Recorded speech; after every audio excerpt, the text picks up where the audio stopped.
Ta-da! And we are live. Welcome to the Midday Show for this Wednesday, Wednesday the 17th of September. And hello and greetings and a very good afternoon. And I can see our guest in the green room putting some final adjustments to herself as we bring her on air. And let's get her straight on. I'll just give you a little bit of backstory. First of all, who are we talking to today? Well, I can tell you exactly who we're talking to today.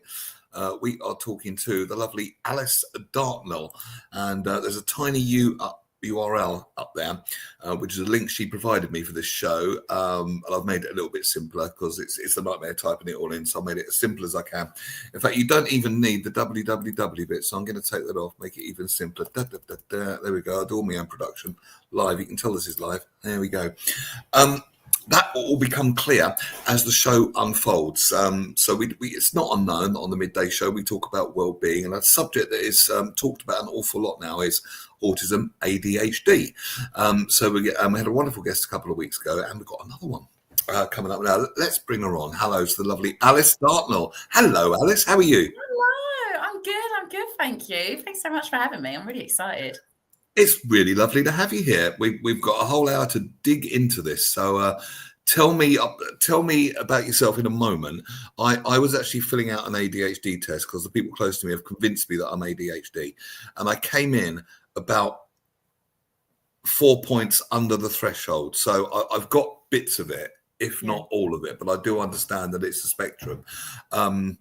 So what did make me laugh, though, is I got distracted during the ADHD test.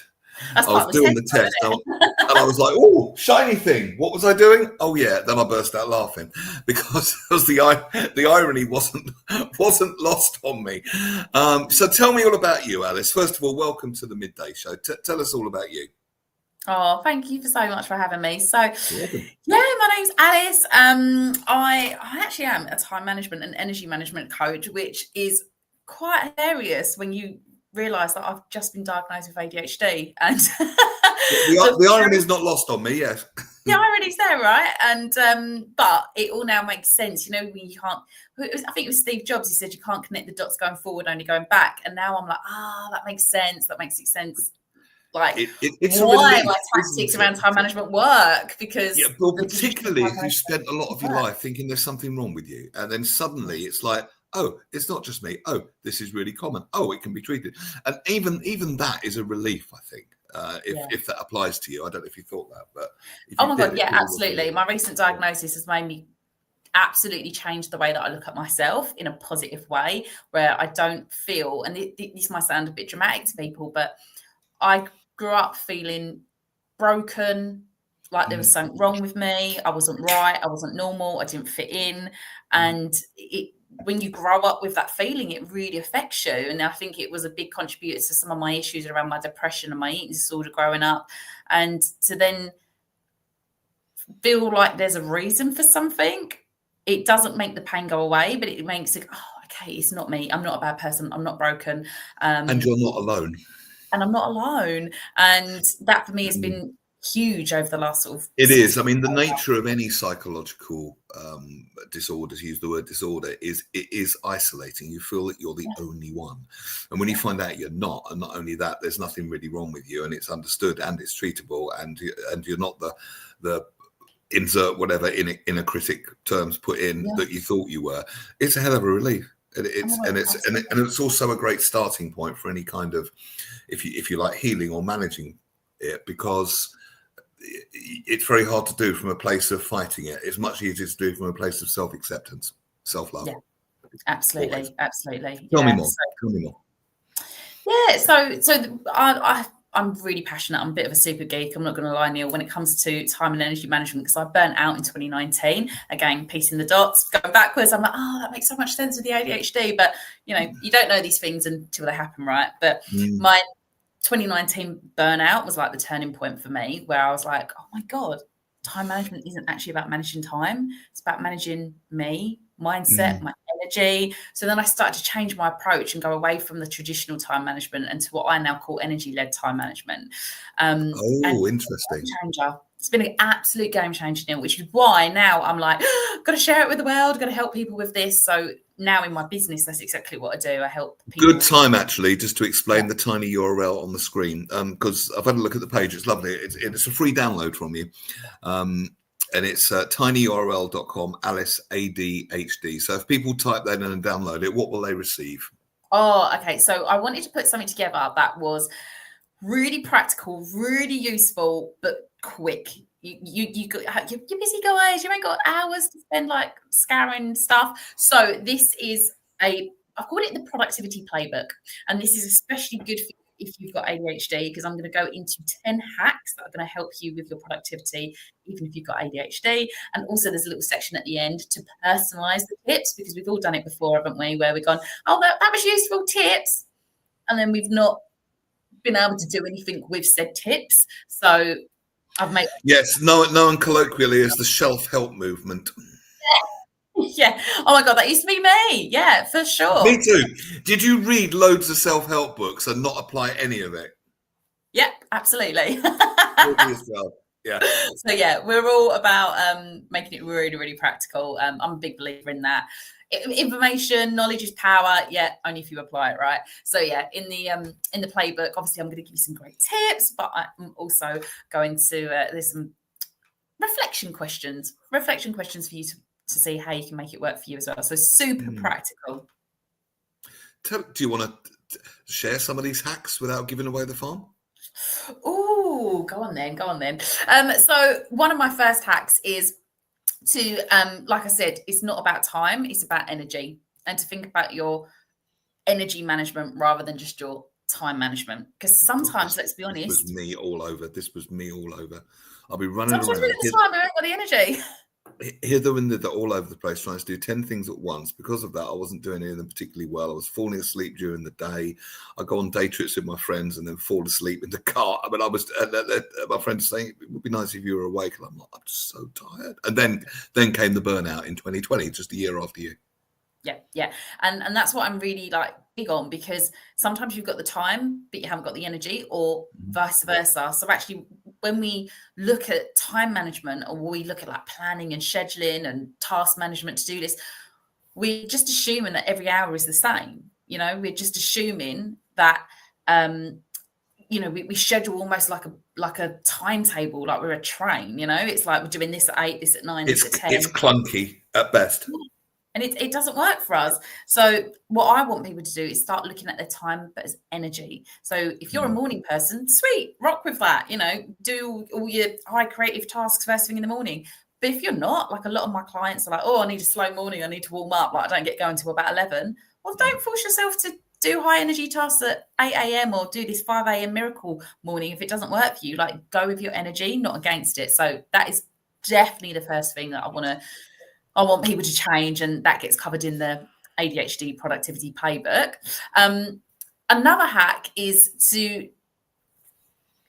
go with your flow, because a lot of people will hear traditional time management tactics such as Pomodoro, eat that frog, and it doesn't work, especially if you've got ADHD. Eat that frog. I mean, I can even name the self-help book, Brian Tracy. Yeah. Right. Did it work for you? No. Yeah. No. And then I would feel bad, because Brian Tracy, I mean, he's an expert in his field. And you think, oh God, even the experts can't help me. But what we don't see is the experts only operate within one paradigm. And maybe within that paradigm, for people that are just like them, it absolutely works. Yeah. But there's an awful lot they miss. Now you say that it's a question, it seems obvious to me that time and energy should be in balance. But until you said that, I never even really considered that. And that's just... I get that all the time, Neil, where people say to me, I say to them, they're like, oh my God, that's so bloody obvious. And I'm like, yeah, which is just... And exactly. Now you said it, it's like you're stating the bleeding obvious. And I'm like, why didn't I think of that? But sometimes the obvious isn't so obvious. If the names, and this is not criticizing Brian Tracy, he's a leader in his field and he's fantastic, but it just doesn't apply to everybody. Yeah, exactly. Yeah.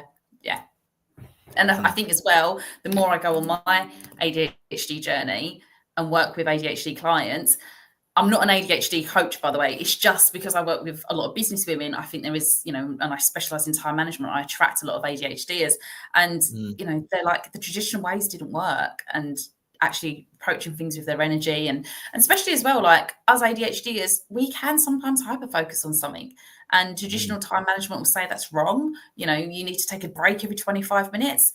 I'm like, no, go for it. If you're enjoying something, as long as it's not to the detriment of you spending too much time on it and not getting other stuff done. But actually, if you can hyper focus on that project and get it bashed out in 3 hours, where someone else might take 3 days and drag it out, go for it. Like, go with that. Particularly if you're in flow state and enjoying it, then there's nothing better. I mean, for me, it would be more evening. I'll be sleepy during the day. Chances are I might have a sleep this afternoon, but then evening I'll be up and at 'em again, and I could sit here quite easily for 3 hours in the evening and focus on something quite easily. At 2 in the afternoon, not so much. Yeah, and again, like, everyone's different, right? Whereas traditional time management or work-life balance will say you got to clock off at 5 because we work at this 9 to 5, and if you work in the evenings, you've got bad balance. I don't believe in that. I think it's about your optimal, your flow, etc. So yeah, if you're an evening person, that's when your creative juices are going, go for it. So time and energy is the first hack. Yeah. And then from that, I'd say go with your flow, not necessarily working against it. So don't necessarily force yourself to have a break after 25 minutes, because that's so when you say your flow, I know what you mean, but just put a bit of meat on the bone for that, if you would do. I know you mentioned being a morning person, night person. It's just really going with when your peak energy peaks are of the day. Yeah it's about understanding your energy and where your focus is, and everybody's different. Everyone's going to find their flow state with different things. So for me, I love creative, I love content, I love coming up with new ideas. I could probably be in a flow state with that for hours. It could even be things like art. I really love art. I did a mandala drawing session with my mum at Christmas, and I was well into it, like for hours, just painting. Oh, fantastic. And everyone's different, right? Things like baking, that they would get me in a flow state. But cleaning, I mean, I'm probably tapping out after about 10 minutes, to be honest with you, with something like cleaning. But I've got a mate who loves cleaning, and that's her kind of flow state, and everyone's different. Some people do, and I find that brilliant but incomprehensible. Some people like accountancy. Go figure.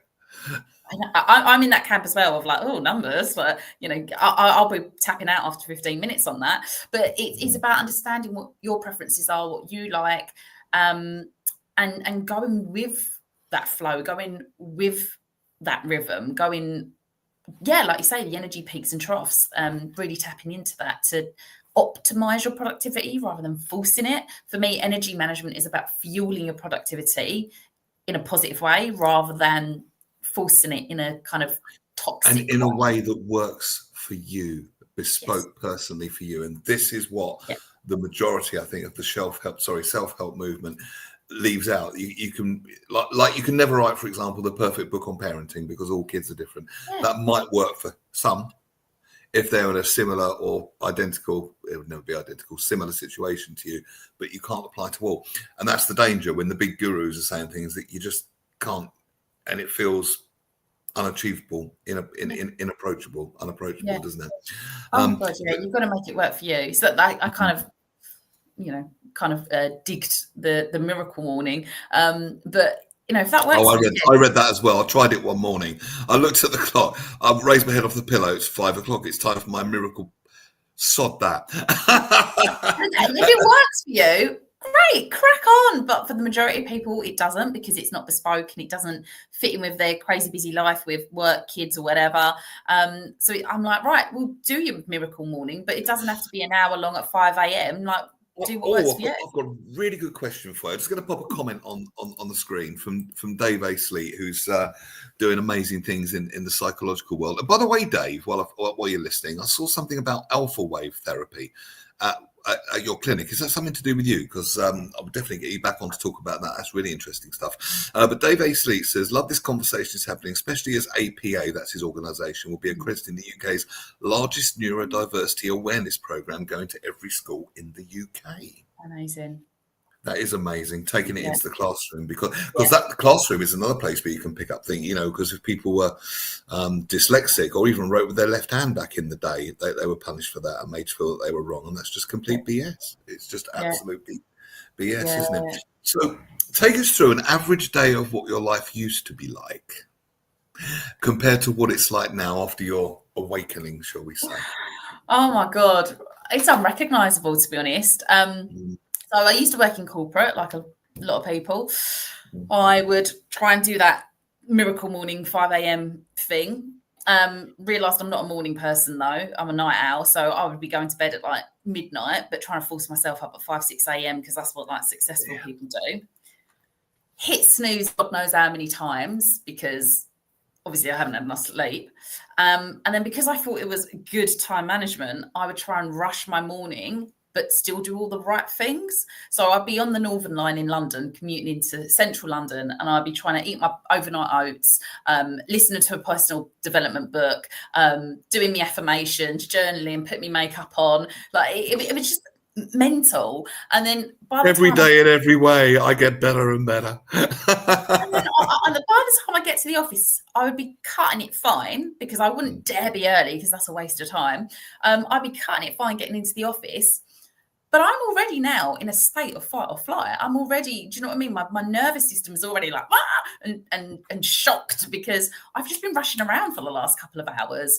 And actually, if I just gave myself a little bit more time, space, not freaking out because the Northern Line's got a 5-minute wait for the next tube and I can't get on. Like all these little things were like stressing me out. I'd be rushing, tourists be getting out my way. I've got porridge down me because I was like trying to eat it on the tube.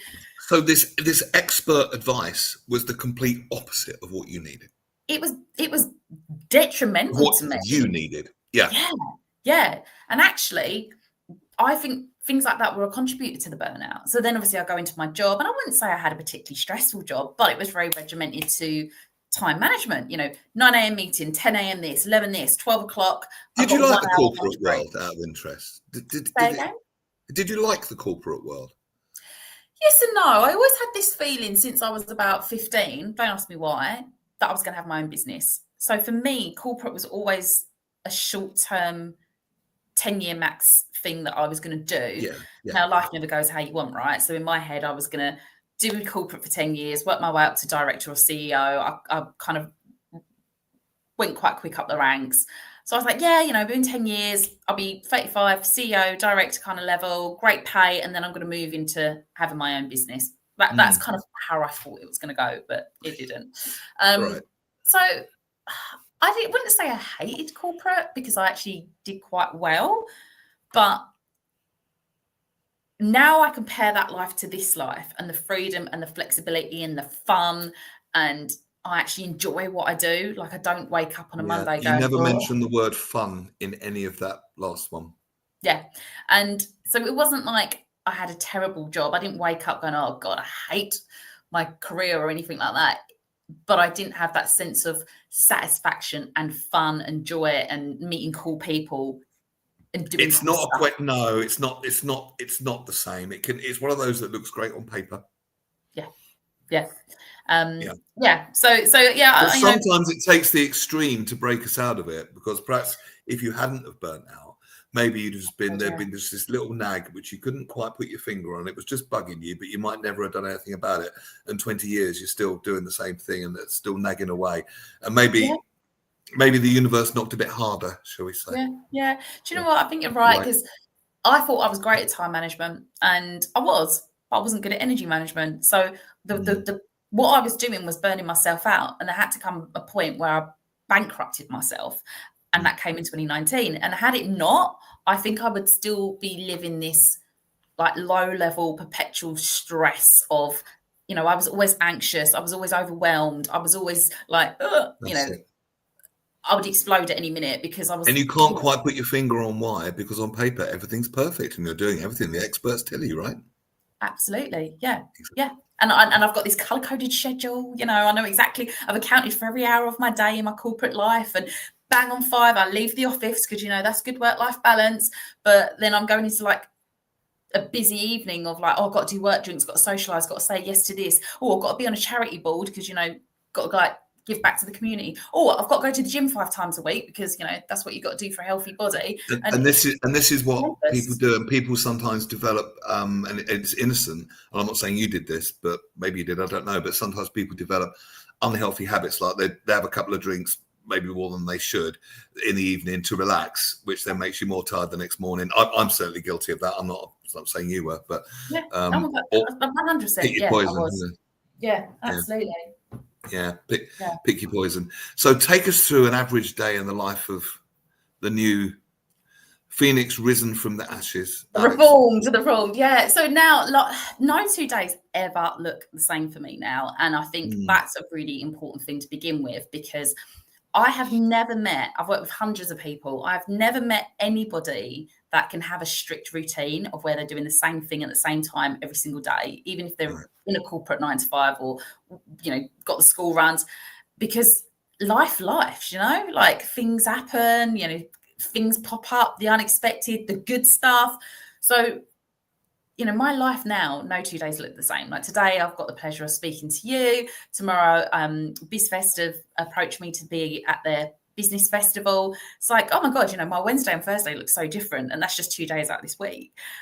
So now I'm very much about, and it's really cool. And I think, again, that's why I love energy management, not just time management, because it allows for that flexibility and fun and doing different things. So now my day will look like, sometimes I'm up at 5 a.m. because I've got a mastermind that I'm with, and unfortunately the time zone's different from me. It's in Australia. Worked well when I was living in Southeast Asia, not so much when I'm here, but yes indeed, yeah. So I buggered that up a little bit, but anyway. So lucky you're a night owl, at least, yeah. So sometimes I'm up at 5 a.m. Sometimes I'm up at 8 a.m. But for me, I always like to try and start my day in a positive way. So again, it's not about the 5 a.m. miracle morning. You've got to do all these 10 different steps.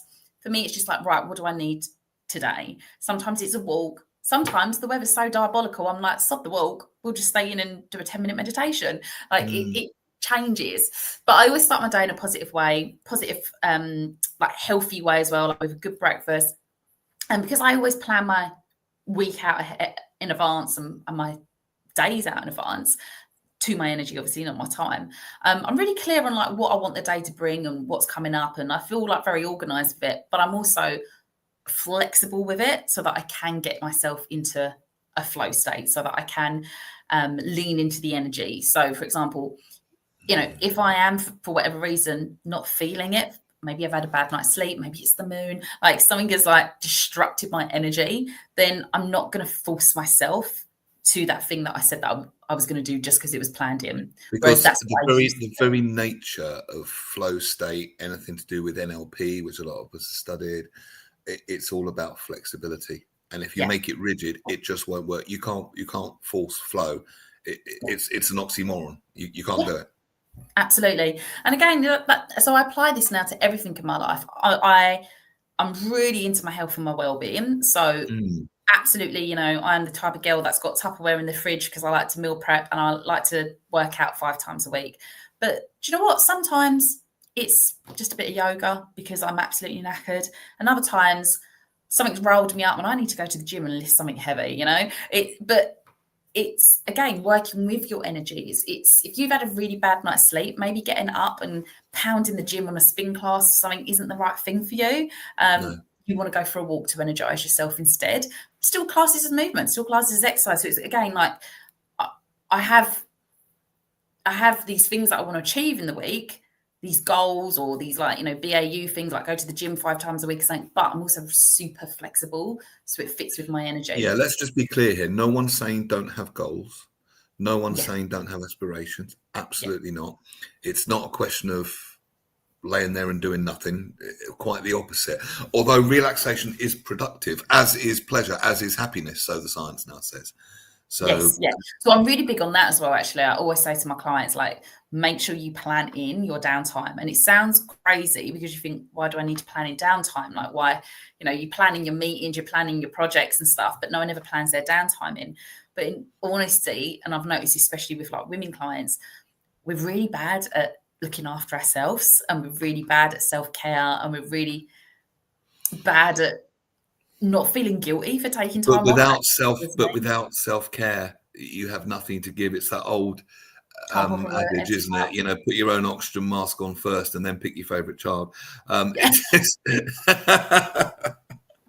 Sorry, I did that last bit, but it really is though, and I think women particularly suffer from this, because I think women in the conditioning process over millennia have been taught to be the nurturers, give, and you know, if you happen to burn out in the process, and Almost like a badge of honor. what you're supposed to do, you know what I mean? It's not a badge of honor. It's not big, and it's not clever, and it's certainly not productive, and nor is it healthy. In fact, there's nothing good about it. No. Really. No, I agree. So, and that was one of the things that I definitely fell down on when it came to like my burnout journey, because I was doing the right things, like, you know, reading a self-development book once a week, you know, listening to my podcast, doing my affirmations, going to the gym, and drinking my green smoothie in the morning. I was doing all the right things, but the book. Oh, did you ever encounter, because anyone on this journey does, did you ever encounter that awful powder that looks like pond water, which is supposed to be really good for you? It's dark green. Oh, was it the spirulina one? Probably. Yeah. Why did we look back? Yeah, I have now found a good greens. So if anyone is looking for a good greens, good, I'm glad, because it tasted bloody awful. It looked like you got this bottle and put it in a pond, and then it was just. It smells so bad as well. I know the things we do, but it's good for me. Super healthy. Yeah, I still burnt out. Spirulina or no spirulina. There's a really good self-help book written called Beyond the Kale, which I thought was really funny. Yeah, I can't remember who wrote it now, but it was a good one. So you're very big into health and well-being. So what sort of thing? Now we're talking about energy, and you've mentioned meditation, but it is kind of a spiritual thing in a sense, isn't it? Managing your own energy. In fact, maybe the most important thing, managing your own energy. But the good thing about nowadays is that we can measure these things now. You know, mindfulness can be measured, and all these sorts of things, which is fascinating, really. Before and after brain scans, after some people have had energetic treatments, it can now be measured, and it's quite astounding, the difference. So it's being de-woo-wooed, I think, and rather than seeming out there and you have to sort of, you know, give everything up and wear tie and dye and be up in a monastery in Tibet, not so much. It can be and should be brought into an everyday lifestyle. But what I find is with the teachings, they're much more scientific based now, which appeals to our Western mindset. We weren't brought up in the East, you know, with Eastern philosophy and spirituality. You know, we were brought up in the West, and I certainly tend to prefer the more scientific explanation rather than the woo-woo one. But it doesn't matter what language you use; it's still the same thing. Yeah, so some good energy management techniques. You mentioned meditation. Yeah. This is a really great question, because I feel personally that some energy management techniques that are kind of universal, that will work for everyone because of the science behind it, right? I am big on my neuroscience as well. I'm like an absolute neuroscience geek. Oh, it's fascinating, isn't it? And that for me was an absolute game changer to like take me out of my depression, to make me realize that I could change the way I was thinking. But just for context, the accent doesn't show it, but I'm actually half Japanese. So I grew up. Are you? Blend of, as you can tell from the accent, English born and bred, but with Eastern influence. So that's handy.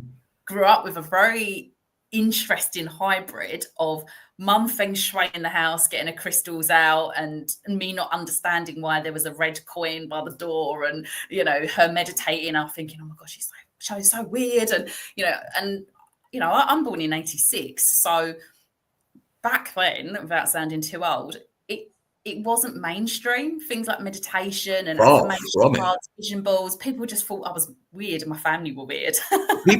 people were embarrassed to be if they were caught meditating. Yeah. Seriously, what are you doing in your bedroom? And they would say something hideous and embarrassing, anything but agree to say they were meditating. You know. You're frozen. Are you still with me? Are you frozen? That's okay. Oh, have you got me? It'll catch up in a minute. I think you're back. I can hear you. Carry on. Yeah. So my dad used to run a meditation group every Friday, and I'd just be like, "Oh my god, look at these bunch of weirdos!" Like even I was like, And then, so I'm so glad now it's like more mainstream and people are understanding the science behind it. But for me, yeah, I had this interesting blend of growing up Western, but with Eastern influence. So I kind of got brought up with meditation and stuff like that, but shunned it because I didn't want to be a weirdo, but then came back to it in my Well, I know what you mean. It did have a weird association to it, didn't it? And, and some of the, I don't want to speak out of turn, but some of the people you meet in don't do it any favors, shall we? Shall we? And that is not reflecting your opinion. I'm saying that off my own back. You know what I mean? But now I would say that's super handy, isn't it? And thanks to, the Deepak Chopras, the Wayne Dyers, Donna Eden, who's fantastic on energy medicine. Are you aware of Donna Eden's work? No. Oh, look her up. She's all energy work and all the meridians and, the tapping and EFT. Yeah, and I love all that. Look up Donna Eden. She's amazing. And in fact, what I might do is just show you that I'll ask you a question which needs a long answer, and I'll look up a picture because I want to show you something. So yeah, energy work techniques that you do, universal ones. You were saying. So universal ones. So definitely things like your science-backed ones, shall we call them? So these are things like your meditation, your breath work, things like exercise, movement, getting out in nature. People underestimate just taking a little break, but studies show that if you take a 29-minute walk in nature, you will boost your productivity by 40%. So all these kind of things are shown to boost our energy. And when I talk about energy management as well, for me, it is on 4 levels. It is the physical, mental, spiritual, emotional. It isn't just physical, for example, it isn't just mental. We've got to think about all these different assets. It's holistic, isn't it? Yeah, absolutely. But I also think energy management is very bespoke and very personalized. And this is where time management goes wrong. And energy-led time management is better because everyone's different, So what fills my cup might not fill your cup. And that doesn't mean one's right or one's wrong. It's just we're different. And so some people have difficulty accepting that, don't they? Some people don't. I think there's a bit of a human tendency to try and homogenize people and put them all in one box, and that just doesn't work. Yeah.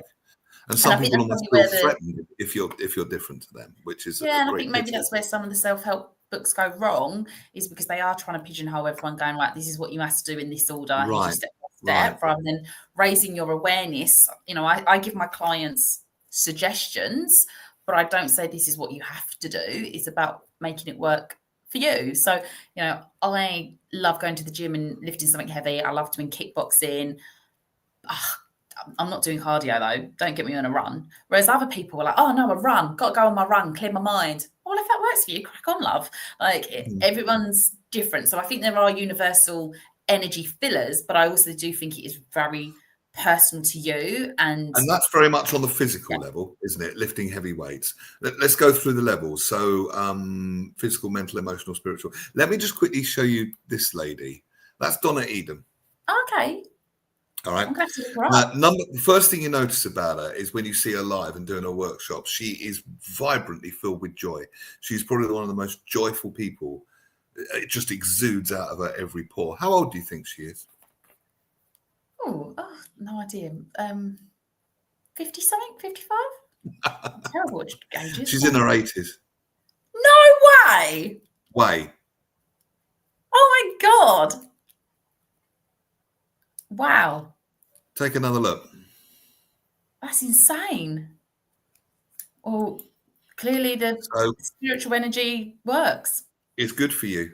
Pleasure is good for you. Happiness is good for you. Yeah. Physical. So we cover physical. You like to box, so I'm never going to mess with you. And lift heavy things. So you're a powerhouse in that. Don't mess with her. Let's go on to the emotional side. So what works for you personally, emotionally, and what might work for other people, do you think? So just to caveat this, emotions shouldn't be boxed away. I am not saying to anyone, put a lid on it, box it up, because all that's going to do is like explode later. I'm all about feeling the feels. I'm all for crying. If that's your thing, feel it to heal it and all that. Yeah. And I think your emotions are telling you something. So if you're angry or if you're sad, don't box it up. It's telling you something. but what we tend to do is not give our attention to it. So I love things like journaling. I love things like therapy, coaching, chatting it out. So for me, looking after your spiritual and emotional energy is having that awareness. So, dealing with those emotions, not festering on it. If it then does mean you have to do something physical, maybe you want to do some Reiki, maybe you want to do some breath work, maybe you want to go to the gym to clear and move that emotional energy, go for it. But I don't think enough of us pay enough attention to the emotional energy management side. I think a lot of us stuff it down, particularly I would say men, and the other side of that not so good coin is that women are labelled as overly emotional. Which can be well said, or it can be casually sexist. I definitely got told when I was working in corporate, especially, that I was over emotional about stuff. Now, going back to the ADHD. Yeah, were you told that by a man, by any chance? Well, yeah, because the majority of people that I work with were men. Well, I think the workplace was built, and this isn't by any sort of bad intention. I think it was just the way we evolved. But the workplace, as we know it now, and it's changing now, but was built by men for men because of the way because of the zeitgeist almost of the time. It wasn't done maliciously, but I've worked, and I still do work with one this morning, some fantastic women in the workplace, but people have emotions, and that's perfectly all right. It might even make them better at their job, being more sensitive. So, soft skills was labelled as a bit wet and a bit new age. Well, no, it's absolutely crucial if you're going to be successful in today's workplace, I would say. And the best women that I work with are sensitive and do have those sensitivities. And they're the best of the lot. Yeah, absolutely. Yeah. So I don't think enough of us look after our emotional energy for sure. So you journal. Yeah. And also I'm really big on just exploring what those emotions are trying to tell you. So if you are triggered by something upsets you, something angers you, something just makes you feel a bit uncomfortable, what's it telling you? Explore that. And if you can work with someone, whether that's a coach or a therapist or energy healer, whatever it might be, if you've got the opportunity to make the most of it. Like, we are, generally speaking, like community creatures. We are not meant to be necessarily living on our own or in silos. We're pack animals, aren't we? You're humans. So, speak to somebody, let it out, deal with those emotions. I agree. I think there's a little caveat here, because we're also told that we're completely responsible for our own emotions. And of course we are. However, there's a danger. Well, I've done this, is turning it back in on yourself and thinking, well, I shouldn't be feeling that. Good people wouldn't feel that. Certainly wouldn't feel or not sharing it. Or not sharing it. Men probably wouldn't share it. Women, I would say, and it's a big generalization, probably think, I shouldn't feel that. I'm supposed to be a good mother. I couldn't possibly ever resent my children, or something like that, which just adds another layer of unhelpful suppression, I suppose, doesn't it? And it's not useful. I think once you're given the permission to have the full, in a safe space, to have the full or non-judgmental space, depending on your preferred language, the full range of emotions, and they're not directed at anyone in particular. You're not taking we all know people that take their anger out on people. I heard the term clean anger in the self-help movement, and that was a good term, actually, because anger is a natural emotion. Under that is generally sadness, under that is fear, and under that is love. But if you're not given the space to process that, you can get stuck in anger, for example. And then thinking there's something wrong with you. Well, no, there's not. You just haven't had the safe tank, the safe container to process that and find out what's going on. And then from a informed place, you can choose to change something internally, maybe, but without feeling that you're the problem. It just it shines light on it and allows you to change it if possible, but without thinking that you're the problem or there's something wrong with you. And that's the key distinction that I wanted to flag up. Do you agree? Yeah, I like that, because I think a lot of times we bottle it up, don't we? And I've got some friends that are going through some stuff, and they will tell me afterwards, and I'm like, why didn't you reach out and tell me before? I don't want to bother you, don't want to burden you. No, that's the thing. We don't want to bother people. But I was like that. I mean, I've been very open about it on the show. I had a struggle mentally about 6 years ago now. My mum was dying, and it was just horrible and vile.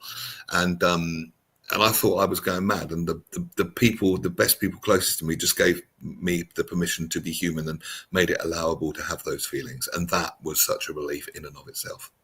Yeah. Yeah. Do you know what? And I think that actually is part of emotional energy management as well, is also saying what you need. And I'll share this personal story really quickly, but long story short, my ex walked out on me during lockdown, and it was pretty life-shattering. Well, yeah. Experience. But I'm the strong one, I'm the strong one. So nobody ever reached out to me to be like, are you okay? And I remember bringing it up a year and a half later, I think, where we were kind of rallying around for another friend. And I was a bit like, if I'm honest, I was a bit pissed off, because I was like, why are we looking after her? Did anyone think to ask you if you were okay? Yeah. Because they see you as the strong one, the tough cookie. Yeah. And I'm the one that holds it together for everyone else. And they were like, oh, we didn't realize you needed help because you never asked. And I was like, oh. And then I suddenly realized, oh my God, I never actually put my hand up and said, guys, I'm struggling. Can I have some help?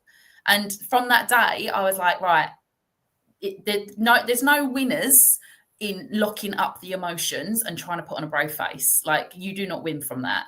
And ever since then, if something has happened, I will get straight on the WhatsApp with our chat with these girls and my rocks. And every time I've been like having a bit of a crisis, can someone help? Or is anyone free for a Zoom because I'm having a breakdown today? Someone has always jumped and helped.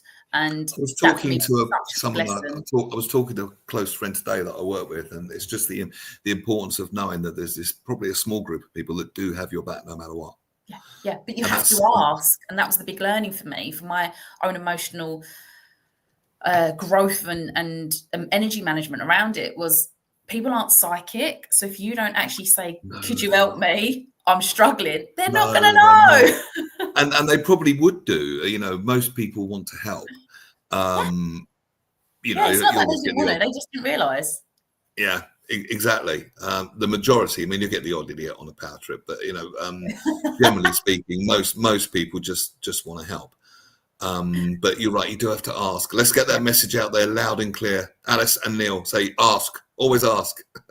Yeah, absolutely. Yeah. And it's not a reflection on you in a bad way if you ask. It's a strength to ask, because it shows you vulnerability, and that is a strength. And that comes back to emotional intelligence and soft skills, because it will make you more naturally compassionate to someone else maybe in the same situation. So it's not a way out, and it's not new age, and it's not weedy or makes you less of a woman or man. Talking to the men, in my opinion, it certainly doesn't. So that's emotional. And then, do you tie that in with spiritual? Is it all one? It's all one, I suppose, if you're going to go spiritual. Yeah, I definitely say the 4 elements, like physical, mental, spiritual, emotional, are all interconnected, because, it's not a neat box, and what might help you with your mental might help you with your physical, spiritual, etc. So I don't think it fits into 4 neat boxes. I think it is all like mushed together.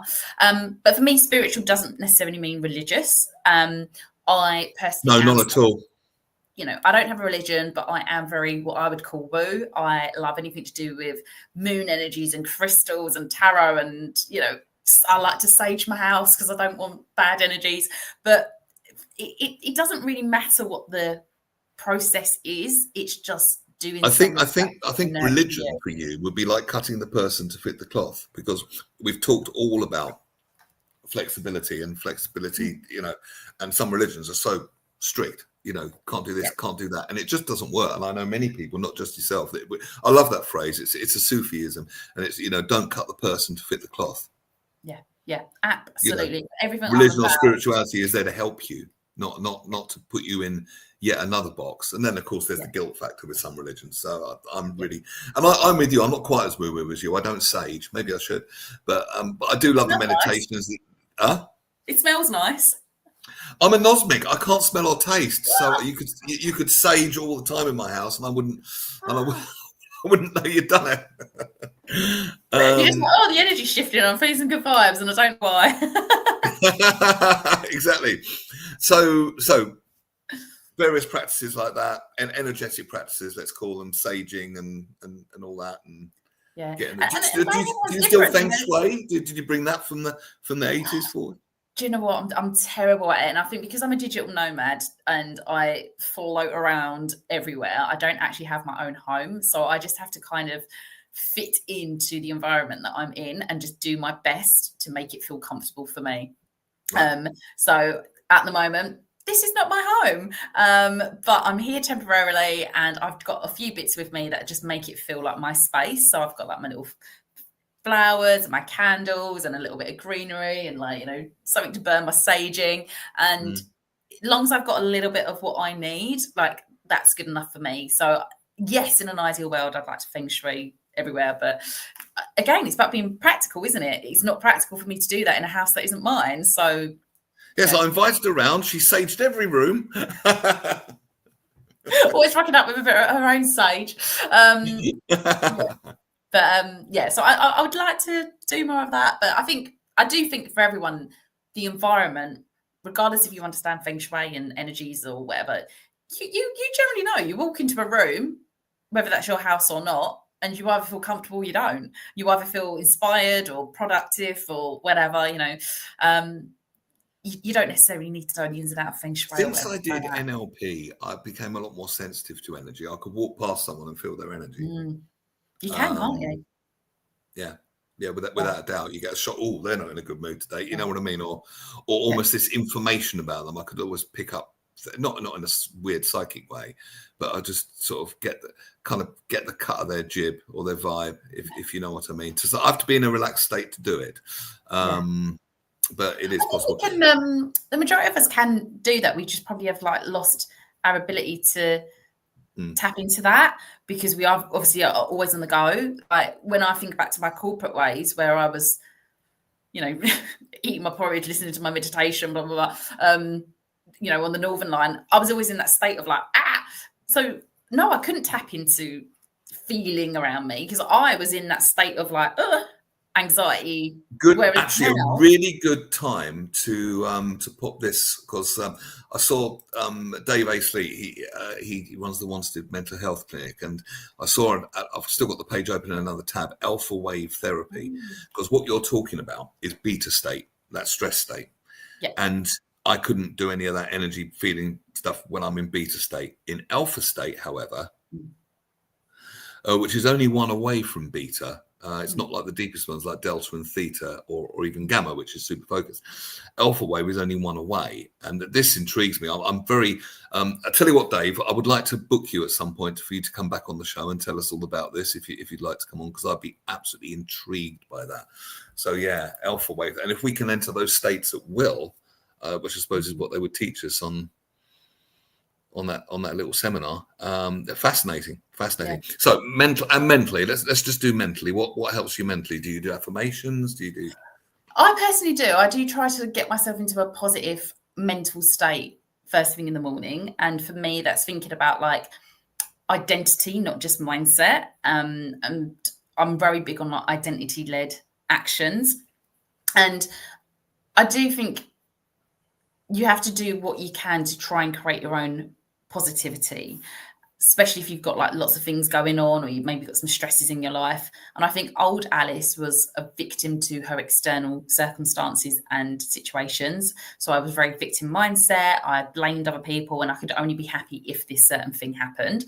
Whereas now I'm trying to get to that place where it's like appreciation and gratitude and that feeling of like love and abundance and positivity and joy before you've got the thing. So I know Joe Dispenza will talk a lot about that, where he's like, feel the emotions before they happen. So for me, I don't naturally wake up happy. I think people see like this bright pink bubbly type person, but that is not actually my natural tendency. And you know, when I was younger, I suffered really badly for a decade with really bad depression, you know, a self-harm, eating disorder. So I'm not naturally a happy-go-lucky type person. So I do have to work on it. And I think for me, working on that mental energy of doing things like positive affirmations and, you know, looking at my vision board or not rushing into my day, all these things that I can do to create a positive mental state for me to go into my day is really important. Yeah, they do talk a lot about, you know, finding the feeling place first. It's like be happy and then do things that a happy people does. Don't try and No, I'll just go straight to the top. I think Buddha said, there is no way to happiness. Happiness is the way. It's the state of being that we're looking for. Because most of us, whatever we want, we think it's because it'll make us happy. Well, get happy first, and then move towards more of what makes you happy. With whatever disciplines are bespoke right for you. So what are you doing exactly at the moment? I don't mean at the moment talking to me. At the moment, work-wise, you're going to corporates. You're transforming the corporate world. I do a little bit of corporate work. Mostly I work with business owners, so small business owners, like solopreneur types. I'm all about helping people just get out of their own way and taking action. So in particular, I'll specialise around procrastination, overwhelm, shiny object syndrome, where we've got too many ideas and we're not quite sure what to do with it. So some of my superpowers are things obviously like energy management and strategy. So generally I work with business owners, probably they've got a bit of ADHD. And yeah, sometimes I go into corporates to deliver training, but also I do speaking as well as a keynote. I think also when the internet marketing craze happened and everyone told you could be a millionaire online overnight, for those of us with shiny object syndrome, that did us no favours whatsoever. No. Did it? No, I mean, like the business none owners, whatsoever. Oh my God, the amount of courses that were cluttering up my hard drive that you never did. Which I probably never did. I might have done a bit of them, but then I'd be, oh, shiny thing, And then of course everyone had the next shiny thing because they were all making their pitch to have their £1 million day, as was advertised. And then I realised it was all about them having their own £1 million day and not so much me. And then I became a bit of a cynic at that point. I mean, there are some very good internet marketing teachers out there. I don't want to, tar them all with that brush, but it was a bit of a gold brush, shall we say? And everyone was selling the shovels, not the gold, shall we say? Yeah, that was what's the word? Something out of lockdown, wasn't it? For sure. That and banana bread.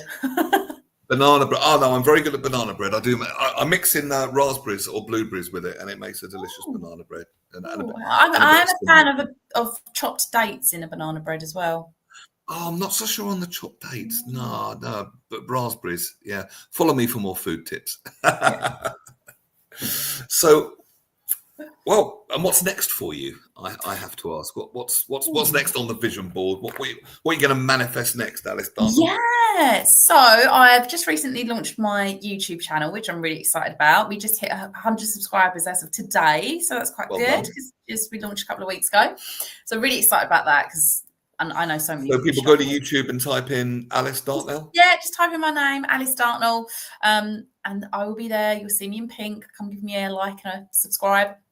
And yeah, so focusing on that, just continuing spreading the word really, more. For example, I'm speaking at BizFest tomorrow. Really excited about that. I've spoken at a few festivals and events this year. I'm sorry, what fest? BizFest in Essex. BizFest, okay. Yeah, so business event / festival. It's going to be a bit different, good vibe. So excited for that. Nice. Also, I'm going to be co-authoring a ADHD book as well. That's going to be coming out in spring. I'm also co-authoring another book around time hacks. And also, what else have we got going? Oh, I'm going to be doing a retreat in Cambodia. So that's where I've spent quite a lot of my time the last couple of years. I want to be going back there in April. So Angkor Wat, the obviously famous temple, is quite a spiritual place.